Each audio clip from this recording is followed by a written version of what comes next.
नमस्कार। आज हम भारत की सबसे बड़ी कॉरपोरेट कानूनी लड़ाइयों में से एक की कहानी में उतरने वाले हैं। ये कहानी है वोडाफोन हचिसन टैक्स केस की। एक ऐसा विवाद जिसने न सिर्फ अरबों डॉलर दांव पे लगाए, बल्कि भारत के टैक्स कानूनों की नींव तक को हिला के रख दिया। 11 अरब डॉलर से भी ज्यादा। सोचिए, ये सिर्फ एक डील की कीमत नहीं थी, ये उस महाविवाद की चिंगारी थी जिसने दुनिया के सबसे बड़े कॉरपोरेशंस में से एक को सीधे भारत सरकार के सामने लाकर खड़ा कर दिया। और यही वो सवाल है जो इस पूरे मामले के केंद्र में है। मतलब एक छोटा सा द्वीप है, केमन आइलैंड्स, वहां पर सिर्फ एक शेयर बिका और उस एक शेयर ने भारत में अरबों डॉलर के टैक्स का झगड़ा खड़ा कर दिया। ये हुआ कैसे? चलिए इस पूरी गुत्थी को परत दर परत सुलझाते हैं। तो आज के इस सफर में हम क्या क्या देखने वाले हैं? हम उस 11 अरब डॉलर की डील से शुरू करेंगे, फिर देखेंगे कि कैसे एक विदेशी शेयर इस पूरे झगड़े का सेंटर बन गया, और फिर कानूनी दांवपेच से होते हुए आखिर में ये समझेंगे कि इस एक केस ने हमारे टैक्स कानूनों को हमेशा के लिए कैसे बदल दिया। तो चलिए कहानी शुरू करते हैं साल 2007 से। वोडाफोन, जो कि टेलीकॉम की दुनिया का एक बहुत बड़ा नाम है, भारत में एंट्री करने का फैसला करता है। कैसे? भारत के एक बड़े mobile operator Hutchison SR limited यानी HEL में एक बड़ी हिस्सेदारी खरीदकर। लेकिन रुकिए, ये कोई सीधी साधी डील नहीं थी। ऐसा नहीं था कि वोडाफोन ने जाकर सीधे भारतीय कंपनी खरीद ली। नहीं, उन्होंने एक ऐसा रास्ता चुना जो कई देशों और कंपनियों के जाल से होकर गुजरता था। और यकीन मानिए, यही जाल इस पूरे विवाद की असली जड़ बना। तो चलिए अब इस सौदे में शामिल कंपनियों की जो जटिल परतें हैं उन्हें समझते हैं। ये किसी पहेली की तरह है जिसे हमें एक एक करके जोड़ना होगा, तभी पूरी तस्वीर साफ होगी। तो ये पूरा स्ट्रक्चर काम कैसे करता था?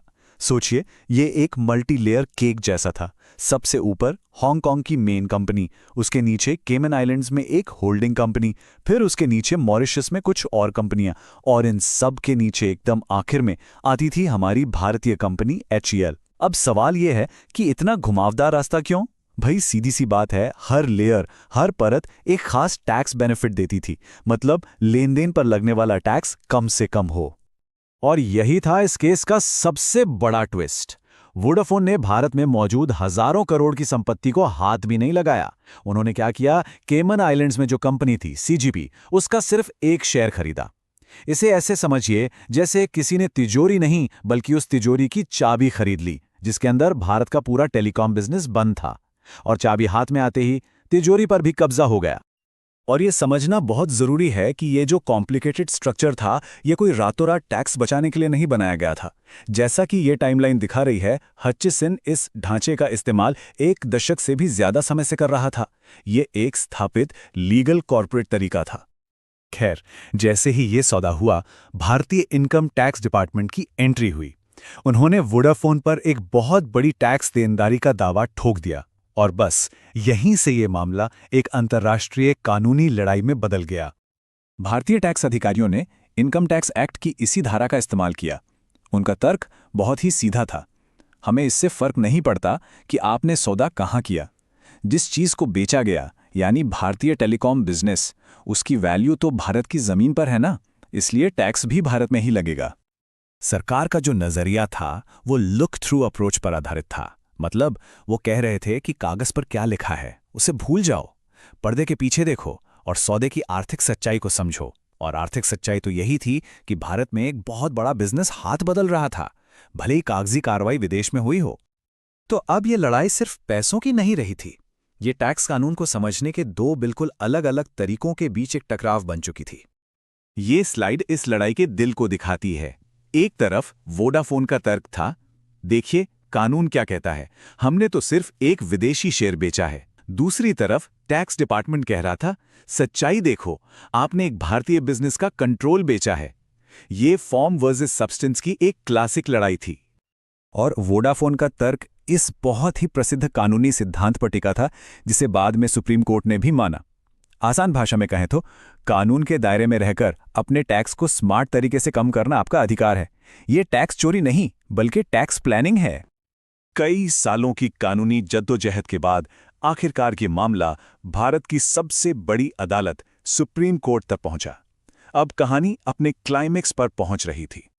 जनवरी 2012, पूरे कॉर्पोरेट जगत की नज़रें सुप्रीम कोर्ट पर टिकी थीं। इस फैसले पर न सिर्फ अरबों डॉलर दांव पर लगे थे, बल्कि भारत में विदेशी निवेश के भविष्य पर भी इसका बहुत गहरा असर पड़ना था। और फैसला आया वोडाफोन के हक में। सुप्रीम कोर्ट ने साफ कर दिया कि ये सौदा भारत में टैक्सेबल नहीं था। कोर्ट ने सरकार के पर्दे के पीछे देखो वाले तर्क को खारिज कर दिया और कहा कि जब तक कोई स्ट्रक्चर नकली या सिर्फ दिखावे के लिए ना हो, उसके कानूनी रूप का सम्मान किया जाना चाहिए। तो अदालत ने लुक थ्रू की जगह लुक एट का सिद्धांत अपनाया। इसका मतलब है लेन देन को वैसा ही देखो जैसा वो कानूनी तौर पर है। आप पर्दे के पीछे तभी झांक सकते हैं जब ये साफ हो कि पूरी संरचना ही एक धोखा है जिसका कोई असली बिजनेस मकसद है ही नहीं। लेकिन रुकिए, कहानी यहां खत्म नहीं होती। इस फैसले ने भारत सरकार को अपने टैक्स कानूनों में बहुत बड़े बदलाव करने के लिए मजबूर कर दिया। देखिए, जो पुराना कानून था ना, उसमें शब्द भारत में स्थित या सिचुएट इन इंडिया ये बहुत जरूरी थे और इसी शब्द ने वोडाफोन को बचने का रास्ता दे दिया। लेकिन इस केस के बाद सरकार ने कानून में संशोधन किया और इस भाषा को ही बदल दिया। नए कानून में क्या कहा गया कि इनकम भारत में ही मानी जाएगी, भले ही आपका भारत में कोई सीधा कनेक्शन हो या ना हो। मतलब साफ था, सरकार ने वोडाफोन वाले उस लूप होल को हमेशा हमेशा के लिए बंद कर दिया। तो इसका सीधा निष्कर्ष यह है कि भले ही वोडाफोन केस जीत गया, लेकिन उसने भारत के टैक्स कानूनों को हमेशा के लिए बदल दिया। सरकार ने कानून में ऐसे बदलाव किए ताकि भविष्य में कोई भी कंपनी इस रास्ते का इस्तेमाल करके टैक्स के जाल से बच ना सके। और ये हमें इस मामले के सबसे बुनियादी सवाल पर वापस ले आता है। एक ऐसा सवाल जो आज भी उतना ही जरूरी है। क्या कानून को बस लिखी हुई बात पर चलना चाहिए या उसे दुनिया की आर्थिक सच्चाइयों के हिसाब से बदलना चाहिए? इस एक केस ने इस बहस को हमेशा के लिए बदल कर रख दिया।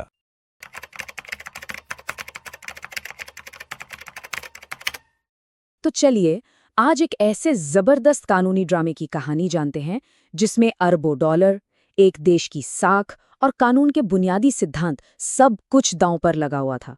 ये एक ऐसी लड़ाई थी जिसने सच मानिए दुनिया भर के इन्वेस्टर्स को हिलाकर रख दिया था। चलिए इस पूरे मामले को एक सीधे से सवाल से शुरू करते हैं। क्या कोई सरकार एक हारा हुआ केस जीतने के लिए मतलब पीछे जाकर कानून बदल सकती है? यही वो सवाल है जो इस पूरी कहानी के बिल्कुल सेंटर में है और जिसने एक दशक लंबे संघर्ष को जन्म दिया। तो सबसे पहले चलते हैं उस बड़ी जीत की तरफ जिसने इस पूरे विवाद की कह सकते हैं नींव रखी। ये सारी कहानी शुरू होती है एक डील से। साल 2007 में वोडाफोन ने एक विदेशी कंपनी के शेयर खरीदकर भारत की एक बड़ी टेलीकॉम कंपनी पर अपना कंट्रोल हासिल कर लिया। यहीं से इस दशक भर चलने वाले विवाद की शुरुआत हुई। और ये वोडाफोन के लिए एक जबरदस्त जीत थी। देश की सबसे बड़ी अदालत ने साफ साफ कह दिया कि भाई कानून के हिसाब से आपको कोई टैक्स नहीं देना है। लगा कि बस कहानी यहीं खत्म, लेकिन असली कहानी तो अभी शुरू होनी थी।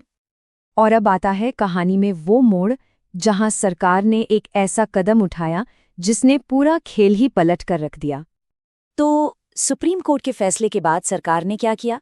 उन्होंने एक हैरान करने वाला काम किया। उन्होंने इनकम टैक्स कानून को ही बदल डाला। और सबसे बड़ी बात, ये नया नियम आगे के लिए नहीं बल्कि पिछली तारीख से यानी 1961 से लागू कर दिया गया। तो ये रेट्रोस्पेक्टिव टैक्सेशन आखिर चीज क्या है? इसे समझने का सबसे आसान तरीका ये है, सोचिए कि एक क्रिकेट मैच खत्म हो गया, एक टीम जीत गई और तभी अंपायर आकर बोले, 1 मिनट, नियम बदल गए हैं, अब से वाइड बॉल के 4 रन मिलेंगे, इसलिए दूसरी टीम जीत गई। सरकार ने कानून के साथ बिल्कुल यही किया।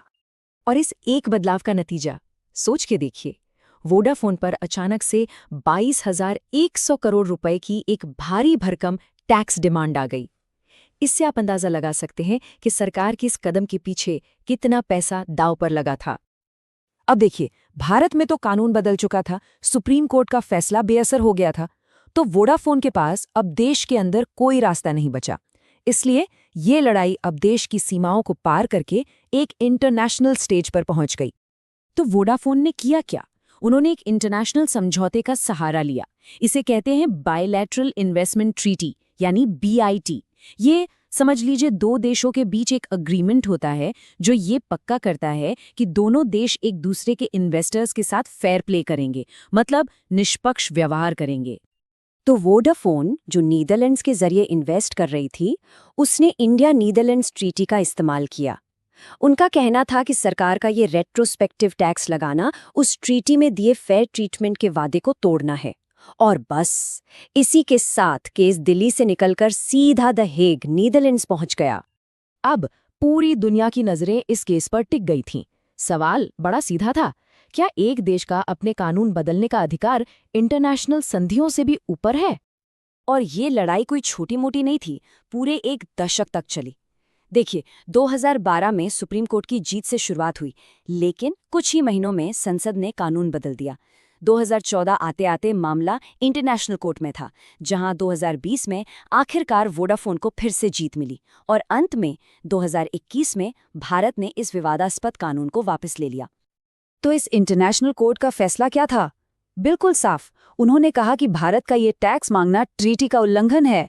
उन्होंने न सिर्फ सरकार को टैक्स वसूलने से रोका, बल्कि भारत को ही वोडाफोन को उसके कानूनी खर्चे के लिए पैसे देने का आदेश दे दिया। और हाँ, ये सिर्फ वोडाफोन की ही कहानी नहीं थी। इसी कानून का शिकार एक और ब्रिटिश कंपनी केएन एनर्जी भी हुई थी, और उस मामले में भी भारत को इंटरनेशनल आर्बिट्रेशन में हार का सामना करना पड़ा। और सबसे दिलचस्प बात तो ये है कि सरकार के अंदर भी लोगों को इसके खतरों का अंदाजा था। 2015 में उस समय के फाइनेंस मिनिस्टर अरुण जेटली ने खुद इसे एक दुस्साहस या मिस एडवेंचर कहा था, जिसकी कीमत बहुत भारी पड़ सकती है। और आगे चलकर उनकी ये बात बिल्कुल सच साबित हुई। तो अब हम आते हैं कहानी के आखिरी पड़ाव पर, वो पड़ाव जहां भारत ने आखिरकार 2012 के इस कानून से हुए नुकसान की भरपाई करने का फैसला किया। तो हुआ ये कि जब केएन एनर्जी जैसी कंपनियों ने विदेशों में एयर इंडिया के प्लेन्स जैसी भारतीय संपत्ति को जब्त करने की कार्रवाई शुरू कर दी, तब सरकार पर दबाव बहुत ज्यादा बढ़ गया। इसी इंटरनेशनल प्रेशर के चलते आखिरकार इस कानून को वापस लेने का फैसला हुआ। लेकिन ये वापसी भी शर्तों के साथ आई। सरकार ने कहा, ठीक है, हम वसूला हुआ ओरिजिनल पैसा लौटा देंगे, लेकिन कोई ब्याज या जुर्माना नहीं देंगे, और बदले में कंपनियों को दुनिया भर में चल रहे अपने सारे केस वापस लेने होंगे। ये एक तरह से इन लंबे विवादों को खत्म करने का एक समझौता था। तो ये पूरी कहानी हमें एक बहुत बड़े सवाल पर लाकर छोड़ देती है। एक तरफ तो देश का अपना कानून बनाने और टैक्स वसूलने का अधिकार है, तो दूसरी तरफ दुनिया भर के निवेशकों को ये भरोसा दिलाने की चुनौती है कि यहाँ उनके साथ निष्पक्ष व्यवहार होगा। इसी संतुलन को साधना शायद सबसे बड़ी चुनौती है।